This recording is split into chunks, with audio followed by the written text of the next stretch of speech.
Graham is about to buy a home that is being flipped by a do-it-yourselfer.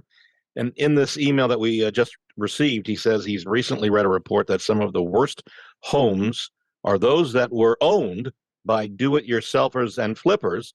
He says, is that something that you agree with? And what type of extra caution should someone buying this type of home take? Well, I unfortunately do agree with that statement. We inspect a lot of homes that are flips, and I guess the definition of a flip is someone has purchased a home, has done renovations on the home, they never lived in the home, and then they turn around and sell it.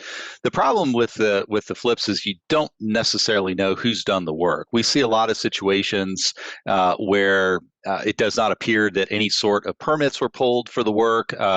For instance, we had a house here a couple years ago where the flipper pulled the dead front, which is the cover for the electrical panel, the breaker box, and they pulled that off in order to keep the code sticker that was from, I think, 1996. And then they modified the panel itself in order to fit another breaker in. And then they attempted to pass it off as something that had been, code certified years ago, but you could tell that the recent work had taken place.